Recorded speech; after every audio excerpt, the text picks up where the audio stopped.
Halo guys, kali ini kita bakal bahas tentang writing the IELTS, which personally I find the writing IELTS to be the most challenging part of the exam. This topic about writing will be divided into 3 different videos. And in this first video, I'm gonna break down the grading criteria, the question type, and give you guys some essential tips and tricks to help you get accustomed to the writing module. So, without further ado, let's jump right into it. IELTS Writing Overview. IELTS Writing dibagi menjadi 2 part, yaitu Task 1 dan Task 2, dengan total waktu 60 menit. Di Task 1, kalian akan disuruh untuk mendeskripsikan suatu graph, chart, diagram, atau proses dengan minimum 150 kata. Kalau Task 2, basically kalian disuruh untuk membuat argumentative essay dengan model soal agree or disagree, discuss both views, advantage or disadvantage, problem or solution, dan 2-part questions. Minimum katanya 250.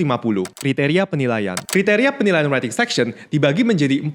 Task achievement, coherence and cohesion, lexical sources, and grammatical range and accuracy. Yang pertama, task achievement. Basically mengevaluasi apakah kalian menjawab pertanyaan dengan relevan, lengkap, dan juga akurat. Kalau di task 1, kalian harus coba nih untuk mendescribe semua data yang signifikan dan juga jangan lupa untuk membuat overview yang jelas. Dan di task 2, kalian harus teliti nih untuk menjawab semua pertanyaan dengan thorough. Kalian juga harus state position kalian clearly. Dan terakhir, develop ideas kalian dengan matang. Masih bingung gak sih kalau misalnya omong-omong doang kayak gini? Makanya guys, stay tune buat video part 2 dan part 3 karena kita langsung dive deep into it dan aku bakal langsung hands on. Yang kedua, coherence dan cohesion. Coherence artinya ide kalian make sense dan logically organized. Kalau cohesion artinya kalian menggunakan linking words, pronouns dengan tepat sehingga flow sentence kalian bisa menjadi smooth. Jadi, mereka akan evaluate apakah struktur paragraf kalian jelas, logical progression of the ideas, appropriate use of linking words and grammar, dan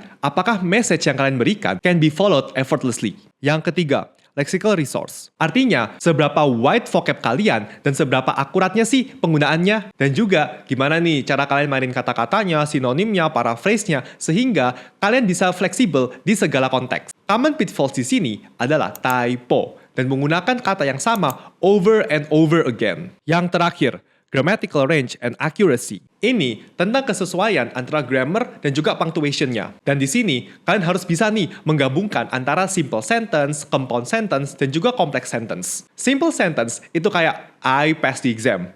Jadi ada subject, verb, dan juga object. Done. Kalau compound sentence, artinya ada 2 independent clauses yang digabungkan dengan connector, yaitu fan voice, atau for and nor but or yet so. Contohnya kayak gini, the exam was difficult, but I passed it.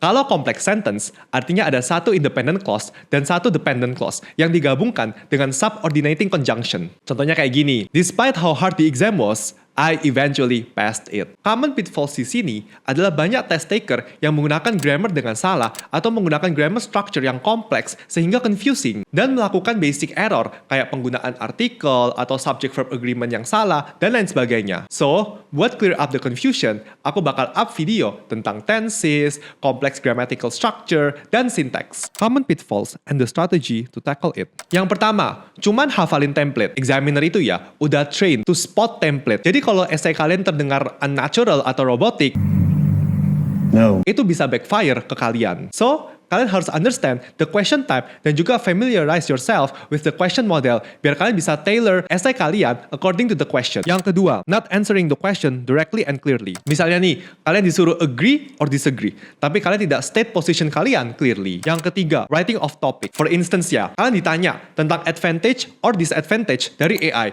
tapi kalian malah bahas tentang perkembangan AI yang nggak ada direct correlation-nya dengan main topic. Yang keempat, poor time management. Banyak ya guys, test taker yang habisin most of their time di task 1. Nanti, pada saat di task 2, mereka akan tergesa-gesa. Padahal, task 2 itu ya jauh lebih kompleks. Hence, kalian harus practice dengan timer strictly for 60 minutes. Kalian harus train time management kalian dengan alokasiin 20 menit saja mentok di task 1 dan 40 minutes untuk task 2. Task 2 carries more weight in marking compared to task 1. Yang kelima, ignoring word counts. Memang udah ada sih ya established minimum words-nya. Tapi, jangan pas-pasan. Kalau saranku, task 1 itu bisa berkisar antara 180 sampai 200 words. Kalau task 2, range-nya adalah 280 words sampai 300 words. But, Keep it concise. Yang keenam, grammatically wrong. Banyak yang berpikir bahwa cara mereka untuk dapat nilai yang lebih tinggi adalah dengan menggunakan sophisticated fancy word, complex grammatical structure, yang pokoknya bikin kayak, gila tuh. Cuman, kalau penggunaan kalian salah, itu bakal menjadi bumerang buat kalian. Sehingga, stick to grammar structure, words yang memang kalian yakin penggunaannya, dan keep it balance. Yang terakhir, word repetition. Misalnya nih ya, kalian jelasin suatu proses. In the beginning A, then B, then C, then. So, kalian harus build vocabulary bank yang berguna untuk connecting sentence, mainin sinonim-sinonimnya, terutama kata-kata yang sering kalian pakai. Next, di video kedua, kita akan explore task 1 in more detail, dan video ketiga tentang comprehensive elaboration dari task 2. Plus, akan ada hands-on langsung pengerjaan writingnya. See you di part 2 and part 3. Dadah!